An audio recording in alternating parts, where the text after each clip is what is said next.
The road into Pumpkin Hollow was narrower than Ethan remembered, a single ribbon of cracked asphalt winding through endless fields of brown cornstalks rattling like bones.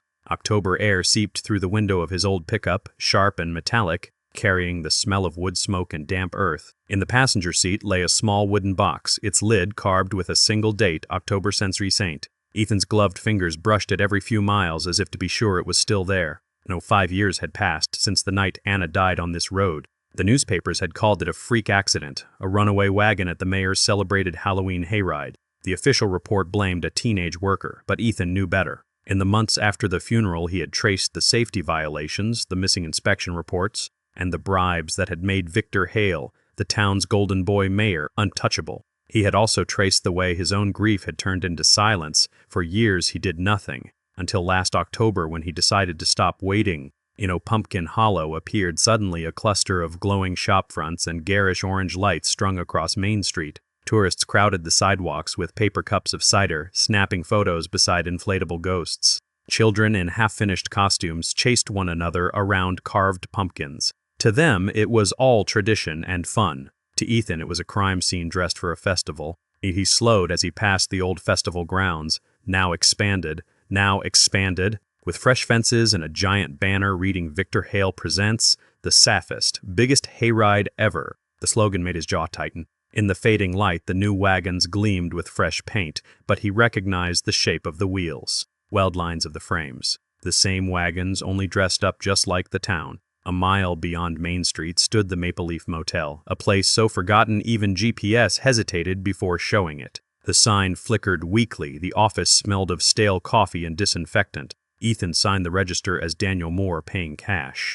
The clerk, a man with a pumpkin lapel pin, barely looked up from his television. Nobody noticed the farmer's mask tucked under Ethan's arm or the long duffel bag he carried to his room. Inside, he set the box on the dresser and unzipped the bag. Out came rolls of maps, photographs, and a stack of laminated safety reports. He spread them across the bed like cards in a fortune-telling deck. Every arrow, every note, every red-circled time matched a step of the plan he had built for 12 months. There was no rush. The festival didn't start until tomorrow night. Tonight was for final checks. He drew the curtains, leaving only a slit to watch the highway. The orange glow of town reflected in his eyes. In the silence of the room, he could almost hear Anna's laugh from years ago, when they'd first ridden the hayride together, before the mayor turned tradition into spectacle. Ethan pressed his palms flat on the papers to stop them trembling. This was not a thrill. This was not vengeance for the sake of pain. This was a reckoning. Nickel, in the corner of the room, stood a cheap plastic pumpkin he had bought at a gas station.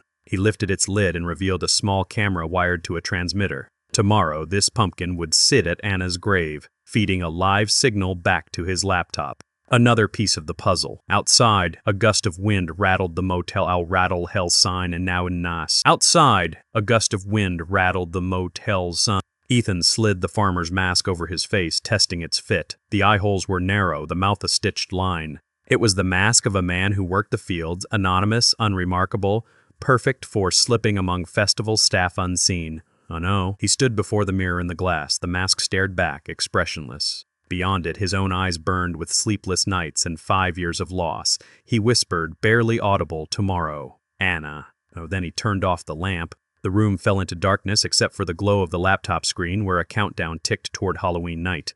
Somewhere beyond the motel's thin walls, the town celebrated, unaware that the last visitor they'd ever expect had already arrived. Morning in Pumpkin Hollow arrived muted and pale, as if the whole town were painted on the inside of an old photograph. Ethan walked down Main Street with his hands in his jacket pockets, head bowed against the chill. 5 years ago, he and Anna had wandered these same sidewalks carrying steaming mugs of cider, her fingers sticky with roasted pumpkin seeds, their laughter rising above the bandstand. Now souvenir stands crowded every corner, selling plastic scythes, glow-in-the-dark necklaces, and caricatures of the very hayride that killed her. The town hadn't just moved on, it had built a business around forgetting. Every lamppost bore the same banner. Victor Hale Presents, the Fest, biggest hayride ever. Victor's smile was wide and practiced, his arms thrown open as if he personally welcomed each visitor. Below his photograph, a slogan read, "Our tradition lives on." The sight of it felt like a knife twisting under Ethan's ribs. Tradition. That was what Anna had called it too, the first year she dragged him here. She had believed in this place.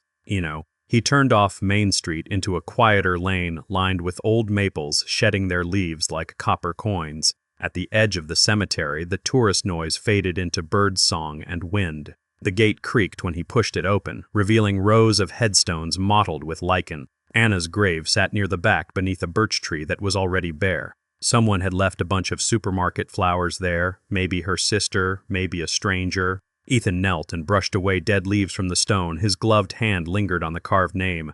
From his backpack he drew a small pumpkin, its surface carved with a simple smiling face. Inside, hidden beneath the seeds, was a tiny camera and a transmitter linked to his laptop back at the motel. He set it carefully on the ground beside the headstone, angling it toward the path. Tomorrow night it would record everything and send it straight to his screen. "You'll see it all this time," he whispered. The wind carried his words into the trees.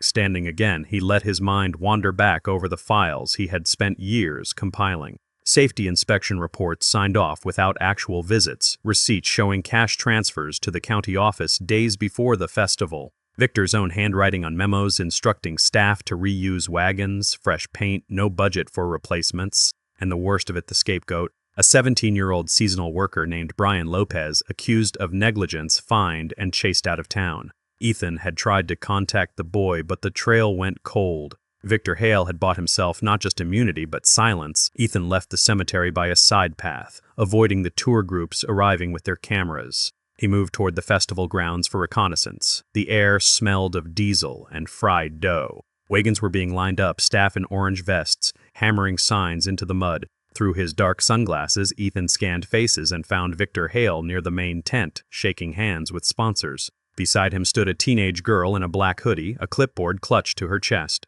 She was directing workers twice her age, checking boxes, snapping photos. Her expression was focused but not unkind. Ethan asked a vendor quietly who she was. "That's Lily," the man said, "Victor's daughter.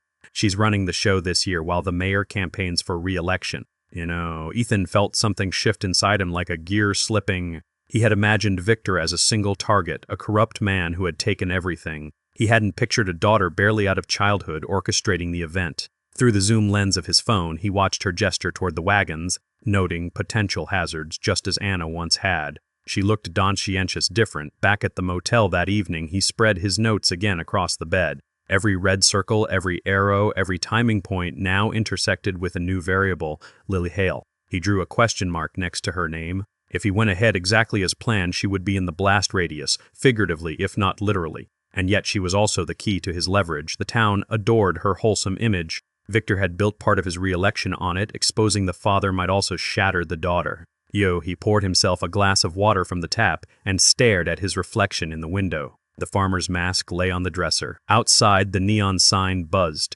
Inside, the weight of his plan settled heavier than ever. Was he prepared to sacrifice someone innocent to punish the guilty? Could he even tell which was which anymore? The clock on his laptop ticked down the hours until the festival's opening night. Ethan closed the curtains, clicked open a folder labeled Stage 2, and began making new notes. One way or another, by tomorrow night, Pumpkin Hollow would remember what it had tried so hard to forget. And in the darkness of his motel room, the countdown to revenge continued. The sun bled out behind the horizon like a dying ember, leaving the sky a bruised purple. By the time the last streaks of orange faded, Ethan Cole was no longer just another man in town. He was a worker in an orange vest with a laminated badge clipped to his chest, the kind no one bothered to read. A week ago he had mailed in the forged application under the name Daniel Moore and been assigned to set-up duty. Now, under cover of dusk, he walked through the festival gates carrying a tool bag that held far more than tools. The grounds had a strange emptiness at night. Without music or tourists, the hayride area looked like a crime scene dressed for a carnival. Rows of wagons stood silent, their fresh paint gleaming under floodlights. The smell hit him first, diesel, old wood, and something acrid beneath, memories clinging to his nostrils. 5 years had passed, but his body remembered the scent of splintered boards, spilled fuel, and the high-pitched screams as Anna's wagon lurched out of control. His hands tightened on the bag until the knuckles ached. He moved methodically. At each stop along the loading path, he knelt as if checking bolts or cables, but instead he slid small black pucks no larger than coins under benches and railings. They were not bombs, they were signal triggers, tiny transmitters wired to activate his evidence cache and cut specific lights or speakers on command. When the moment came, the festival would expose itself. No, at the far end of the corn maze, he found a false wall behind bales of hay. There he hid a waterproof envelope of documents, inspection reports, bank transfer receipts, photographs of rusted axles and rotted beams, each stamped with dates and Victor Hale's signature. These would not stay hidden long. When the hayride stalled tomorrow night, staff would stumble upon the mystery envelope, cameras would be rolling, and the narrative would slip from Victor's hands. Now the corn rustled around him like whispers. Every stalk seemed taller at night, swaying under a sky full of jagged stars. Somewhere an owl called, and for a moment Ethan felt Anna's presence, not as a ghost, but as a memory sharper than breath. He closed his eyes, and the flashback came unbidden. Anna, in her volunteer vest 5 years ago, Plurdeny clutched to her chest, begging Victor to cancel the ride because the wagons were unsafe. Her voice cracked. She had the data to prove it. Victor had smiled that politician smile and said, "We can't disappoint the press, Anna. The show goes on." An hour later, she was dead. He shook the image away and crouched behind a stack of lumber to check his notes. The schedule pinned inside his jacket showed where each wagon would not stop for the pyrotechnic scare bursts Victor had advertised, except those weren't on the original plan. Ethan flipped the page. Nowhere had he seen fire effects listed before. He followed the sound of hammering to the far edge of the maze, where 2 contractors in black shirts unloaded boxes marked flash and flame effects. They were bolting small gas canisters to wooden frames disguised as scarecrow props. Mayor wants a spectacle for the cameras, one worker said to the other. Real sparks this year? Safe? The other asked, we're on a tight deadline, just hook it up. Ethan's gut clenched. Open flame, dry corn, overloaded wagons, exactly the ingredients that had killed Anna. This wasn't just negligence, it was hubris. He retreated deeper into the maze, heart hammering, his plan suddenly complicated. If the pyrotechnics malfunctioned during his staged exposure, people could actually die. Lily Hale would almost certainly be on the wagons, running the event. His whole strategy had been to reveal corruption without causing harm. Now, harm was built into the festival itself. At the edge of the field, he paused, kneeling in the dirt between rows of corn stalks, and pressed his forehead to the back of his gloved hand. Think, Ethan, he murmured. In his bag, he still had 2 unused transmitters. He could rewire them to cut the gas feed to the canisters if needed. But that meant entering the control tent tomorrow night under heavier security, a risk he hadn't planned for. Now, he stood, brushing off his knees. Above him, the festival's floodlights flickered on, bathing the corn in harsh white. Somewhere music started, a sound check for tomorrow's parade. The ghosts of the past seemed to rise with it, whispering from the stalks. Ethan adjusted his vest, slung the tool bag over his shoulder, and walked toward the staff exit. Each step felt like walking a tightrope between revenge and disaster.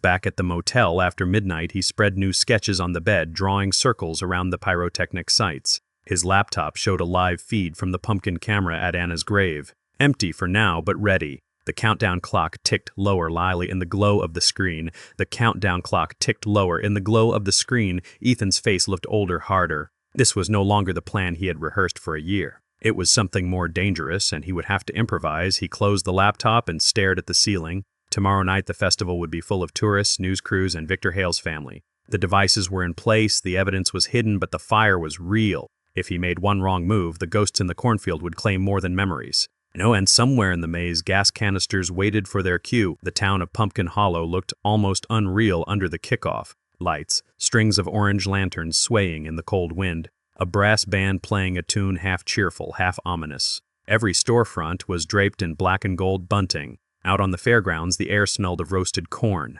spiced cider, and the faint chemical tang of the new pyrotechnics hidden behind hay bales. Ethan moved through it like a ghost. His disguise tonight was more elaborate than the work vest, a nondescript black suit under a hooded cloak, a plain farmer's mask over his face. In a crowd of witches, vampires, and Victorian undertakers, he looked perfectly ordinary. One more costumed reveler in the mayor's grand spectacle. But beneath the cloak, his pockets were full of memory cards, transmitters, and one slim black phone that he used as a remote trigger. The mayor's VIP reception sprawled under a white tent near the loading area. Inside, the town's elite glittered in their costumes, judges as phantoms, real estate moguls as pirates, even the local news anchor dressed as a fortune teller. In the center stood Victor Hale himself in a red velvet ringmaster's coat, lifting a glass of cider to the cameras. The safest, biggest hayride ever, he boomed, just as he had 5 years ago. Ethan drifted among them, recording snatches of conversation on a hidden lapel mic. Property developers bragging about no-bid contracts. An inspector whispering about cut corners on the new wagons. Every soundbite was a nail in Victor's coffin, and by the end of the night the world would hear them. He checked his phone. The first anonymous text had already gone out to Sheriff Barlow, Victor's oldest ally. It was a photo snapped 2 hours ago, gas canisters bolted to wooden props with the caption "Unlicensed Pyrotechnics." No fire marshal approval? 10 minutes later, another ping, a photo of rusted brake lines under a wagon, time-stamped and geotagged. No sender name, no reply expected, just enough to make Barlow sweat. Across the tent, Ethan spotted the sheriff himself, a stocky man in a Revolutionary War soldier's costume, jaw tight, staring at his phone. He whispered something to a deputy and stepped outside. Perfect, the wedge was set. Now came the harder part. Ethan slipped out behind the tents, moving toward the hayride loading zone. Volunteers in orange vests hustled to seat the first VIPs. Tourists laughed as they climbed onto the wagons, oblivious to the rot under the paint. Ethan's plan had been simple: lure Victor onto the lead wagon under the guise of a VIP inspection, trigger the planted devices to stall the ride halfway through the maze, and unleash the evidence to the press while Victor was trapped in the middle of his own spectacle. The cameras would be rolling, the town would see the truth, no one would be harmed. He sent the message: Mayor Hale, urgent safety check requested on Wagon 1. Before departure, please come immediately. The phone number was masked to look like festival staff. Within seconds, Victor's head swiveled. He muttered something to an aide and started striding toward the loading area, still in his ringmaster's coat. Ethan followed at a distance, heart drumming, and then everything tilted. At the edge of the platform, a young woman in a dark green cloak climbed onto the wagon beside Victor. She removed her hood for the photographers, and Ethan's breath caught Lily the mayor's hair.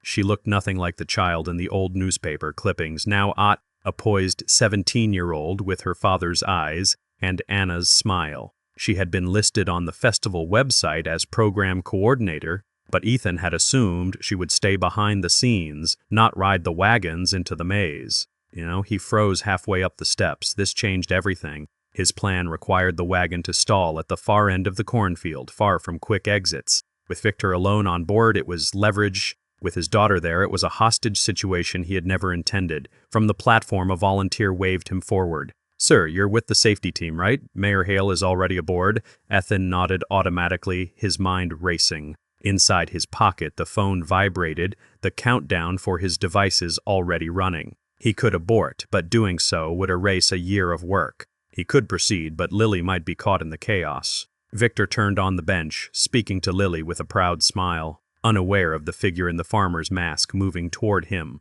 Ethan's hands clenched at his sides. He had planned every angle except this. As the wagon's engine rumbled to life and the band struck up another tune, Ethan stepped onto the wooden platform, caught between vengeance and a line he swore he would never cross. The hayride creaked forward into the dark mouth of the maze. A blood-red moon rose over Pumpkin Hollow as the first wagon rattled into the maze. Its wheels squealed like something alive. Lanterns bobbed from crooked poles, throwing long claw shadows across the corn. From the back bench, Victor Hale waved to the cameras, his ringmaster's coat bright against the darkness.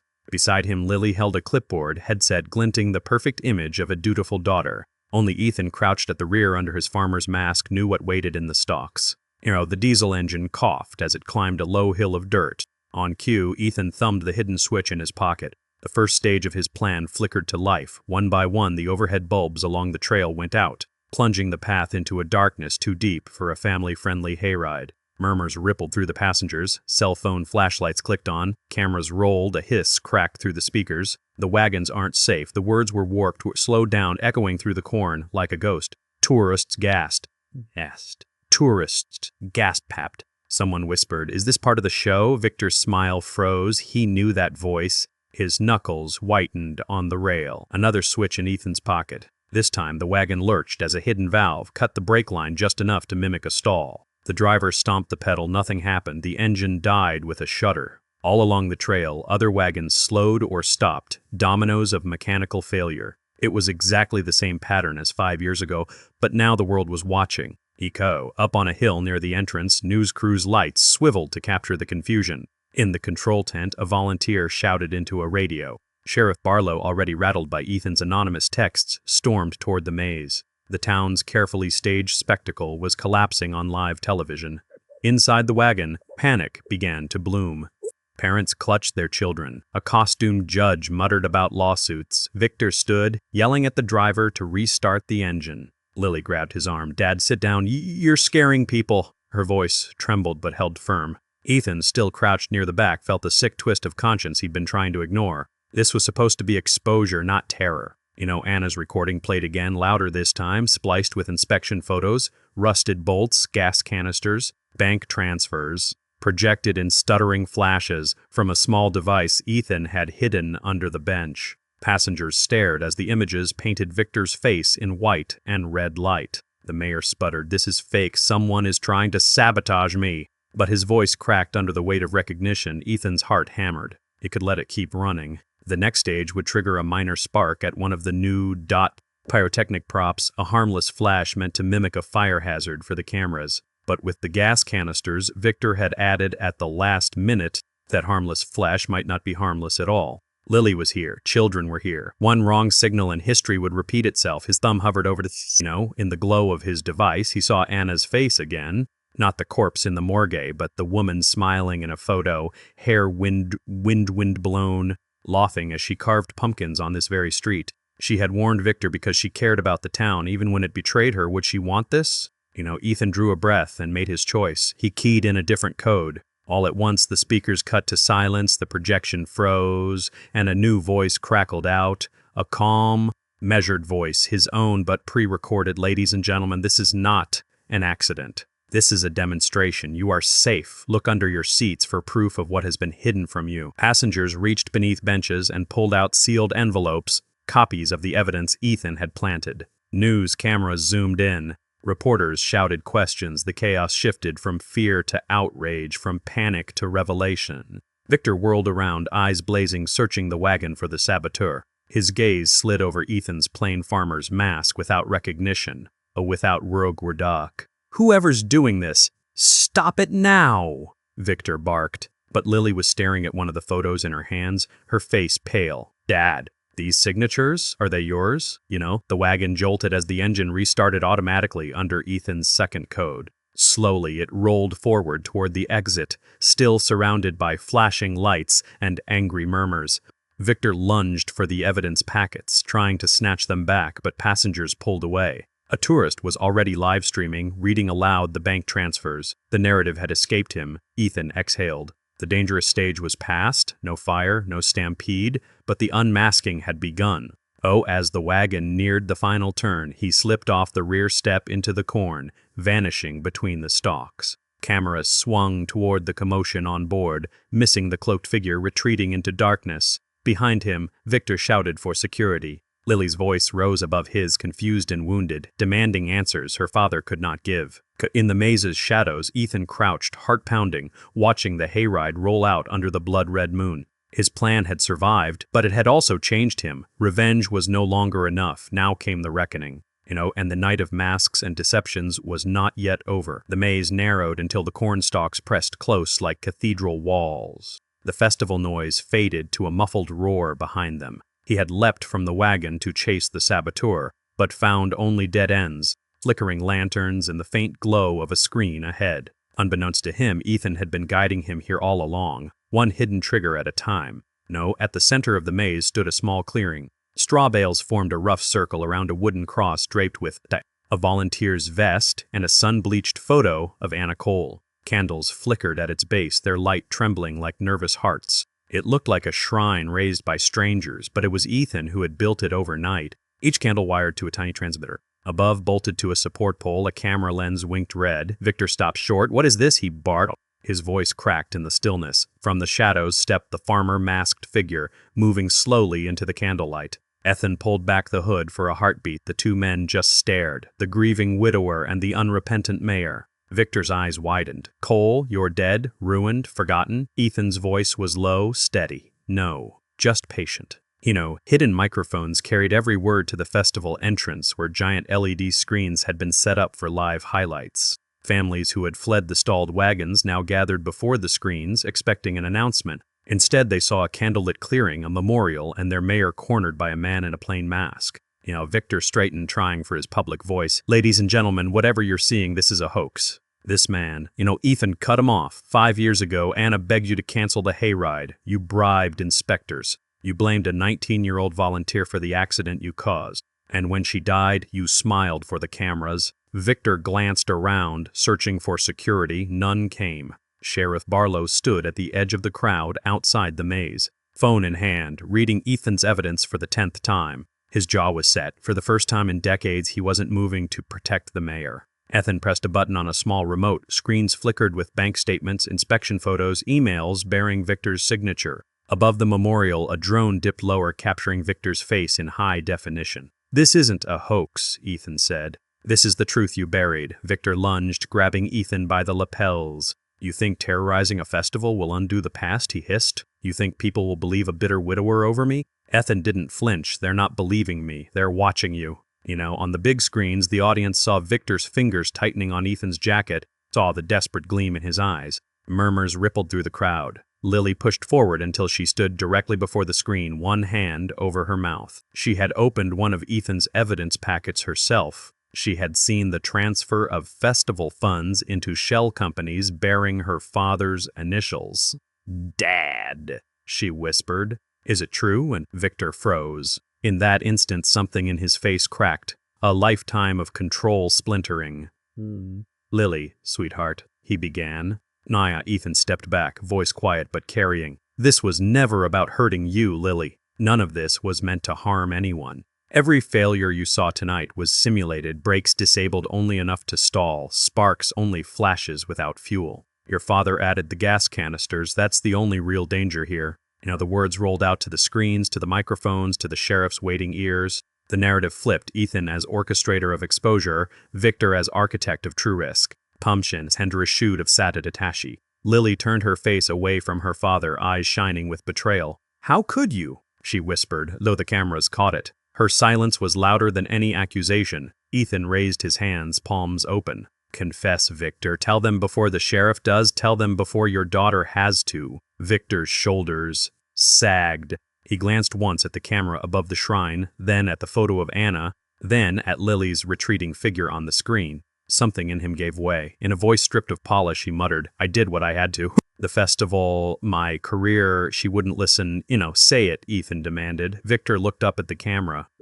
I paid the inspector. I blamed the boy. I ignored the warnings. Anna Cole's death is on me." The clearing fell silent, except for the rustle of corn. On the big screens, the crowd erupted, shouts, gasps, cell phones recording every frame. Sheriff Barlow stepped forward, no longer hesitant. "Victor Hale," he said into his radio, "you're under arrest. Secure the entrance." Back in the clearing, Victor dropped to his knees as deputies finally emerged from the stalks. Ethan stepped aside, letting them pass. His devices shut down one by one, candles flickering out as though the ghosts were satisfied. For the first time in 5 years, the weight on his chest eased. He looked at the memorial, Anna's vest, Anna's photo. "It's over," he whispered, not to Victor, but to her. "The truth's out. No more hiding." As deputies led the mayor away, Victor twisted back to glare at Ethan. "You think you've won?" he spat. "You've ruined everything." Ethan didn't answer. On the festival screens, the crowd was cheering, not for him, but for the end of a lie. Lily had vanished from view, somewhere beyond the cameras, but he imagined her walking away from the maze, free of her father's shadow. The farmer's mask felt heavy now. He slipped it off and laid it at the base of the memorial beside a single fresh pumpkin. Then he turned and walked into the stalks without looking back. And the maze closed behind him, not with vengeance, but with vindication. Dawn crept over Pumpkin Hollow like a pale hand drawing back a curtain. The orange lanterns along Main Street were dark, their wires swaying in the cold breeze. The festival grounds, so loud the night before, were now an empty skeleton, half-dismantled rides. Paper cups drifting across gravel, costumed mannequins leaning at odd angles. Only the low hum of generators and the murmur of cleanup crews broke the silence. Now, Ethan parked at the edge of the cornfield and stepped out. The air was damp and smelled of ash, earth, and cider gone sour. Without the crowd and lights, the maze looked smaller, less like a living thing, more like what it was. A field where people had come to be entertained, and where Anna had died.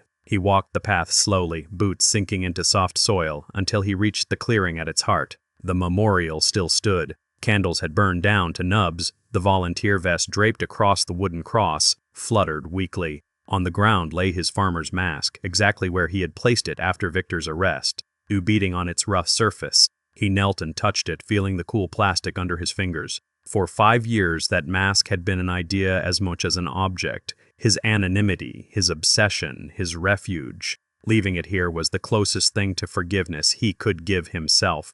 "Oh, you're free now," he murmured to the photo of Anna. "So am I." "You in town?" Sirens wailed briefly as a convoy rolled past, the sheriff transporting Victor Hale to the county jail. The news had already broken. Mayor arrested live at Halloween festival. By noon, every network would carry footage of his confession, his daughter's face, the evidence. His empire of bribes and lies was finished. Ethan stood and walked back to his truck. He had expected to feel triumph, but what settled over him was quieter, relief edged with emptiness. Revenge wasn't a roar, it was an exhale after holding your breath too long. Exhale. The highway out of Pumpkin Hollow was empty. Rows of stripped cornfields blurred past. He drove with one hand on the wheel, the other resting on the small wooden pumpkin he had carved and left beside Anna's grave 2 days before. Sunlight cut across the dashboard in long bars. For the first time in years, he allowed himself to imagine a future not anchored to a single night. His phone buzzed against the console. He frowned, glancing at the screen. No name, no number, just a single message. "Oh, you think it was only Victor? Check the inspector's files." Not all debts were paid. A chill spread through him. The text vanished as soon as he opened it, leaving only a blank screen. For a moment he wondered if it was a glitch or a cruel joke from someone who had watched the news. But deep down he knew better. Secrets nested inside secrets. Anna's death had been the visible wound. Behind it, other hands might still be hidden. He tightened his grip on the wheel. The road stretched ahead, empty and sunlit, but in the rearview mirror the cornfields swayed like tall shadows. Revenge stories never truly ended. They only went quiet, waiting. Ethan pressed the phone face down, took a long breath, and drove on without looking back. And in the heart of Pumpkin Hollow, the mask lay on the damp earth, staring sightless at the rising sun.